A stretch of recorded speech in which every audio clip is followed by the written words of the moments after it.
بسم اللہ الرحمن الرحیم۔ اعوذ باللہ من الشیطان الرجیم، بسم اللہ الرحمن الرحیم۔ عزیز طلبہ کرام، آج ہم المنطق المظفر صدوم کا سبق نمبر 38 پڑھنے جا رہے ہیں، اور آج انشاءاللہ بیان کریں گے ملحقات تناقض کے دوسرے حصے کو، اور اس کے متعلق انشاءاللہ ہماری بحث مکمل ہو جائے گی۔ بس صاحب نے بیان کیا تھا کہ ہمارے سامنے متباینان ان کی 4 قسمیں آتی ہیں، یا وہ متداخلان ہوتی ہیں، یا وہ متضادان ہوتی ہیں، یا وہ متناقضان ہوتی ہیں، یا وہ متداخلان ہوتی ہیں، یا وہ داخلتان تحت تضاد ہوتی ہیں۔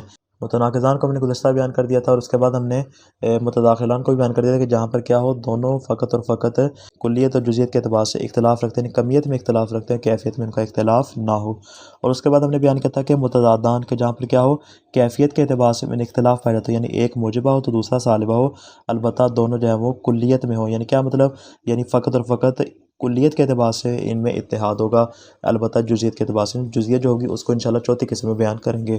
آج بیان کرنے جا رہے ہیں کہ جو ضدان ہوتی ہیں وہ ہمیشہ آیان خارجی میں ہوتی ہیں۔ پس جو ضدان ہوتی ہیں، جو کہ ہم نے کل بیان کیا تھا کہ ضدان کا اجتماع محال ہوتا ہے، لیکن جہاں تک تعلق ہے ان کے ارتفاع کا، مطلب ارتفاع ان کا ہر حال میں محال نہیں ہوتا، بلکہ کبھی کبھار تو ان کا ارتفاع محال ہوتا ہے، جیسے قدیم اور حادث ہونا، اور کبھی جو ہے ان کا ارتفاع ممکن ہوتا ہے، یعنی کبھی محال ہوتا ہے اور کبھی ان کا ارتفاع ممکن ہے، جیسے کہ سیاہی اور سفیدی کے ایک چیز ایسی جو سیاہ بھی نہ ہو، سفید بھی نہ ہو، بلکہ احمر و سبز یا زرد وغیرہ ہوگی۔ فرماتے ہیں پس یہاں پر جو ضدان ہوتی ہیں ان میں کبھی تو ارتفاع محال ہوتا ہے اور کبھی ارتفاع محال نہیں ہوتا۔ بس اگر ہم کہتے ہیں کلو ذہب معدن، ہر ذہب جو ہے وہ معدن ہے، مطلب قضیہ موجبہ کلیہ، اگر اس قضیے کو صادقہ قرار دیں تو اس کا جو سالبہ کلیہ ہوگا، یعنی کیا مطلب جو اس کی ضد ہوگی، لا شیء من الذهب بمعدن، فرماتے ہیں وہ کیا ہوگا، کاذبہ ہوگا، ورنہ یہاں پر اجتماع ضدین لازم آ جائے گا جو کہ محال ہے۔ تو کیا نکلا کہ ضدان کا حکم یہ ہوتا ہے کہ ان میں سے ایک قضیہ صادقہ ہوگا، دوسرا قضیہ کاذبہ ہوگا۔ اگر ہم نے دونوں کو صادقہ قرار دیا فرماتے ہیں وہ بھی باطل ہے، کیوں؟ اجتماع ضدین ہی ہو سکتا۔ اگر دونوں کو کاذبہ قرار دیں یہ بھی درست نہیں، کیوں؟ اس لیے کہ اجتماع ضدین محال ہے۔ پس ضدین میں ہمیشہ یہ قاعدہ یاد رکھیے گا کہ ایک قضیہ صادقہ ہوگا اور دوسرا قضیہ کاذبہ ہوگا۔ یہ تو بات ہوگی اجتماع کی۔ جہاں تک تعلق ہے ارتفاع کا کہ یہ تیسری چیز میں آیا جمع ہو سکتے ہیں نہیں، مطلب اس میں کوئی ہمارے پاس قاعدہ کلی موجود نہیں، کبھی کبھار تو ارتفاع محال ہوتا ہے، جیسے اوپر والی مثال میں بیان کی کہ ان کا ارتفاع بھی محال ہے، جس طرح ان کا اجتماع محال ہے اس طرح فرماتے ہیں ان کا ارتفاع بھی محال ہے، لیکن کبھی کبھار ایسا ہوتا ہے کہ ان کا ارتفاع ممکن ہوتا ہے، جیسے ہم کہتے ہیں کلو حیوان انسان اور لا شیء من الحیوان بانسان، فرماتے ہیں کہ یہ موجبہ کلیہ اور یہ سالبہ کلیہ یہ دونوں کے آپس میں ضدان ہیں، اگرچہ ان کا اجتماع محال ہے لیکن فرماتے ہیں ان کا ارتفاع محال نہیں ہے، پس دونوں کی کلیت کیا ہو جائے گی، کاذبہ ہو جائے گی، یعنی یہ قضیہ بھی کیا ہے، کاذبہ ہے، اور جو اس کی ضد ہے وہ بھی کیا ہے یہاں پہ کاذبہ ہو جائے گی۔ یعنی حقیقت میں کیا ہے کہ ایک صادقہ ہو دوسرا کاذبہ اجتماع کی صورت میں، لیکن جہاں پہ فرماتے ہیں ارتفاع ممکن ہوگا تو اس صورت میں ممکن ہے کہ دونوں کے دونوں قضائے یہاں پہ کیا ہوں، کاذبہ ہوں۔ پس متضادان میں قاعدہ یہ ہے کہ اجتماع محال ہوتا ہے لیکن جو ارتفاع ہے وہ کبھی محال ہوتا ہے اور کبھی محال نہیں ہوتا۔ یہ ہوگی تیسری قسم متضادان۔ چوتھی قسم کیا ہے کہ دونوں قضایا صرف کیفیت میں اختلاف رکھتے ہوں اور کمیت میں موافقت رکھتے ہوں، البتہ فرماتے ہیں یہ متضادان کے برخلاف ہے، کیوں؟ متضادان میں نے یہ کہا تھا کہ متضادان وہ ہوتے ہیں جو فقط کیفیت میں اختلاف رکھتے ہوں، یعنی ایک موجبہ ہو دوسرا سالبہ ہو، لیکن ہم نے کہا تھا وہاں پہ دونوں کلی ہونے چاہیے، یعنی متضادان تب ہوگا جب ایک قضیہ موجبہ کلیہ ہو اور اس کی ضد سالبہ کلیہ ہو۔ لیکن یہ جو چوتھی قسم ہے فرماتے اس کا برعکس ہے، اس میں کیا ہو، دونوں جزئیہ ہوں گے، یعنی جو محصورات اربع میں سے 2 صورتیں آ جائیں گی، موجبہ جزئیہ اور اس کا جو متضاد ہوگا وہ سالبہ جزئیہ ہوگی۔ مثال جیسے بعض الانسان حیوان اور بعض الانسان لیس بحیوان، بعض انسان حیوان ہے بعض انسان حیوان نہیں ہے، فرماتے یہاں پہ کیا ہے، یہ موجبہ جزئیہ ہے اور یہ سالبہ جزئیہ ہے۔ فرماتے اس قسم کو داخلتان تحت تضاد کہتے ہیں، یعنی حقیقت میں متضادان نہیں ہوتی بلکہ یہ تضاد میں داخل ہوتی ہیں، کیوں؟ اس لیے کہ متضادان میں دونوں کلی ہوتے ہیں اور اس قسم میں دونوں جزئی ہوتے ہیں، اور جزئی ہمیشہ کلی میں داخل ہوتا ہے، جس طرح ہم نے متداخلان میں کہا تھا کہ وہاں پہ کیا ہوتا ہے کہ ایک موجبہ کلیہ ہو دوسرا موجبہ جزئیہ ہو، ایک سالبہ کلیہ ہو، دوسرا سالبہ جزئیہ ہو، تو جو سالبہ جزئیہ ہوگا وہ سالبہ کلیہ میں داخل ہوگا، جو موجبہ جزئیہ ہے وہ موجبہ کلیہ میں داخل ہوگا۔ یہاں پر بھی فرماتے ہیں چونکہ چوتھی قسم جزئیہ کی ہے، تیسری قسم کلیہ کی ہے، تو جو چوتھی قسم ہے وہ حقیقت میں جزء ہے، اور جزء ہمیشہ کل میں داخل ہوتا ہے۔ اس اعتبار سے ہم اس قسم کو داخلتان تحت تضاد کا نام دیتے ہیں۔ تو مطلب یہ قسم متضادان کے چونکہ برعکس ہے، اور اس کا جو حکم ہے وہ بھی متضادان کے ہی برعکس ہوگا، چونکہ اس میں اجتماع محال تھا لیکن ارتفاع کبھی ممکن تھا اور کبھی محال۔ البتہ اس میں صورتحال برعکس ہو جائے گی کہ اس میں ارتفاع ہمیشہ محال ہوگا، اس میں اجتماع محال تھا، اس میں ارتفاع محال ہو جائے گا، لیکن جہاں تک تعلق ہے اجتماع کا تو وہ کبھی ممکن ہوگا اور کبھی ممکن نہیں ہوگا۔ صادقہ کی مثال بعض الذھب اسود بعض الذھب لیس باسود، فرماتے ہیں کہ بعض سونے جو ہیں وہ سیاہ ہیں اور بعض سونے سیاہ نہیں ہیں۔ پاس فرماتے ہیں یہاں پہ کیا ہے، پہلا قضیہ کاذبہ ہے لیکن دوسرا قضیہ حتمی طور پر کیا ہوگا، صادقہ ہوگا، یعنی ایک کا جو کذب ہے وہ دوسرے کے صدق کو مستلزم ہے۔ تو کیا نتیجہ نکلا کہ اگر موجبہ جزئیہ کاذبہ ہوگا تو جو اس کا سالبہ جزئیہ ہوگا، جو اس کی ضد ہوگی وہ کیا ہوگی، وہ صادقہ ہو جائے گی، یعنی موجبہ جزئیہ کا جو کذب ہے وہ سالبہ جزئیہ کے صدق کو مستلزم ہے۔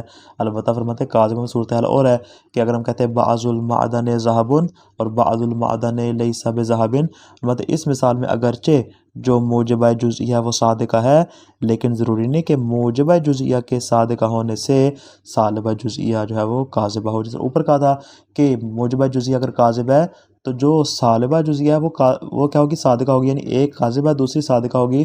لیکن فرماتے ہیں کہ یہاں پر ایسا نہیں، اگر موجبہ جزئیہ صادق ہوگی تو اس کا لازمہ یہ نہیں ہے کہ جو سالبہ جزئیہ وہ کیا ہو، کاذبہ ہو۔ بس موجبہ کاذب ہو تو سالبہ صادق ہوگا، لیکن موجبہ صادق ہو تو ضروری نہیں کہ وہاں پہ اس کا سالبہ صادق ہو۔ بس ان مثال میں آپ نے غور کیا ہوگا کہ تمام صورتوں میں ارتفاع محال ہے، لیکن جہاں تک تعلق ہے اجتماع کا تو وہ کبھی ممکن ہوتا ہے اور کبھی ممکن نہیں ہوتا۔ وَمَعْنَى ذَلِكَ أَنَّهُ إِذَا صَدَقَتْ إِحْدَاهُمَا لَا بُدَّ أَن تَكْذِبَ الْأُخْرَى، مطلب اس کا معنی کس کا، یعنی متضادان کی بات کریں۔ ہم نے کہا تھا کہ متضادان میں کیا ہوتا ہے کہ دونوں قضایا جو ہے وہ کیفیت کے اعتبار سے اختلاف رکھتے ہیں۔ جہاں تک تعلق ہے کمیت کا تو دونوں میں کیا ہوتی ہے، کلیت ہوتی ہے، ایک موجبہ کلیہ ہوتا ہے اور دوسرا سالبہ کلیہ ہوتا ہے۔ اسی کی وضاحت کر رہے ہیں کہ اس متضادان کا معنی کیا ہے۔ انہو اذا صدقت احداہما لا بد ان تکذب الاخری، اگر ایک قضیہ صادقہ ہوگا تو حتمی اور ضروری ہے کہ دوسرا کاذبہ ہو، ولا اکسا، البتہ اس کا برعکس نہیں ہوگا۔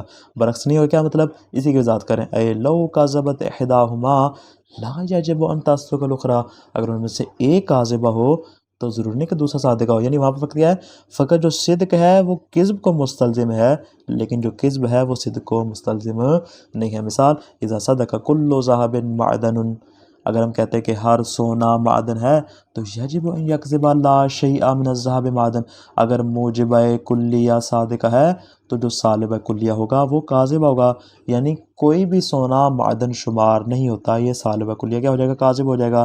ولیکن اذا کذب کل معدن ذہب، اگر ہم کہتے ہیں کہ ہر معدن جو ہے وہ ذہب ہے تو لا یجب ان یصدق لا شیء من المعدن بذہب، اگر ہم کہتے ہیں کہ کل معدن ذہب قضیہ جو ہے وہ موجبہ کلیہ کاذبہ ہے تو موجبہ کلیہ کا کاذبہ ہونا سالبہ کلیہ کے صدق کو مستلزم نہیں ہے، بل ہذہ کاذبۃ، پھر مثال بلکہ فرماتے ہیں یہ بھی یہاں پہ کیا ہوگا، کاذبہ ہوگا۔ تو کیا نتیجہ نکلا کہ دونوں کے دونوں قضایا یہاں پر کیا ہو جائیں گے، کاذبہ ہوں گے۔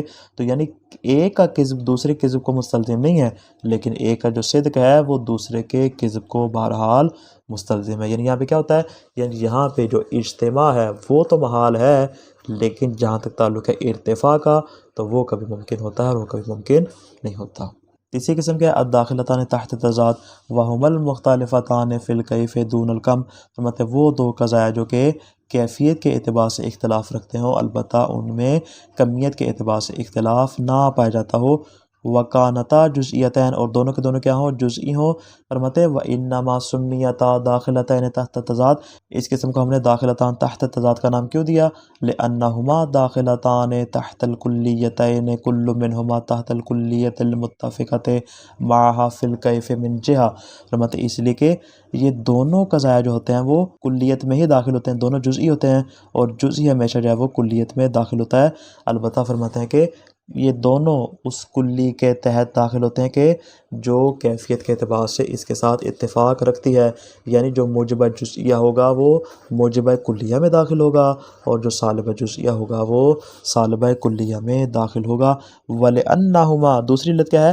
عَلَىٰ عَكْسِ الضِّدَّيْنِ فِي الصِّدْقِ وَالْكِذْبِ، مطلب چونکہ صدق اور کذب کے اعتبار سے اس کا جو حکم ہے وہ دوسری قسم کے یعنی ضدین کے برعکس ہے۔ یعنی کیا مطلب؟ اے انہما یمتنع اجتماعها علی الکذب ویجوز ان یصدقا معا، فرماتے اس لیے کہ دونوں کا کذب پر اجتماع محال ہے، یعنی دونوں کا ارتفاع اصلا یہاں پر ممتنع ہے، البتہ جہاں تک تعلق ہے اجتماع کا، فرماتے کبھی اجتماع محال ہوتا ہے اور کبھی اجتماع جو ہے اس کا ممکن ہوتا ہے۔ ومعنی ذالک کا کیا مطلب؟